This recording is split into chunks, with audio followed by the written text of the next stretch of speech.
আসসালামু আলাইকুম, আমি শিহাব প্রধান।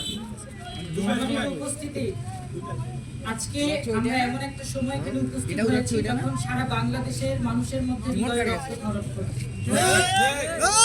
আমি একটা কথাই বলতে চাই, এ মেরে কাতিল যারা इधर तो देखो, आज भरी इस महफिल में मैं बदनाम हो जाऊंगा, आज भरी इस महफिल में मेरी कत्लेआम हो जाएगी। ওহে আমার গুরুজনেরা, আজকে আমার দিকে তাকিয়ে দেখো, আজকে আমি এই মাহফিলে বদনাম হয়ে যাব, আজকে আমার হৃদয়ে রক্তক্ষরণ হবে। যেই শব্দ নিয়ে আমরা এই বাংলাদেশকে ফ্যাসিস্ট মুক্ত করেছি, আজকে সেই ফ্যাসিস্টের হাতে ইন্টারিম গভর্নমেন্ট যখন ক্ষমতায়, তখন কিভাবে প্রতিবাদী কণ্ঠস্বর হাতিবাড়িতে গুলি করে হত্যা করা হয়। সম্মানিত উপস্থিতি, এই ডোমারবাসীকে আমি বলে দিতে চাই, আমরা ইন্টারিম গভর্নমেন্টের আমল থেকে, আমি তখন থেকে শুরু থেকেই বলে আসছি, আমাদের বাংলাদেশ একটি সিস্টেমের মধ্যে আসতে হবে।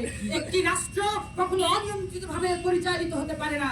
আজকে খুবই দুঃখজনক বিষয়, এই ডোমারে আমরা দেখতে পাচ্ছি আওয়ামী লীগ ফ্যাসিস্টরা এখনো নির্বিঘ্নে ঘোরাফেরা করছে, নির্বিকার হয়ে তাদের দিকে তাকিয়ে আছে।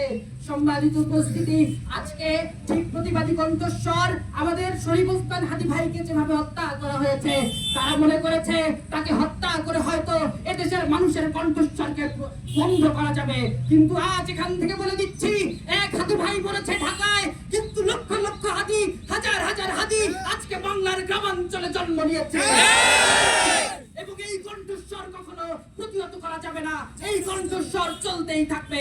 আজকে ডোমারবাসীর উদ্দেশ্যে বলতে চাই, যেভাবে হাদি ভাই অন্যায়ের বিরুদ্ধে কথা বলতো, যেভাবে দুর্নীতির বিরুদ্ধে কথা বলতো, আজকে ডোমারের প্রত্যেকটি তরুণ প্রজন্মের প্রতি আবার বিনীত অনুরোধ, আপনারা সেইভাবেই কথা বলবেন, তার লেগেসি আপনারা ধারণ করবেন।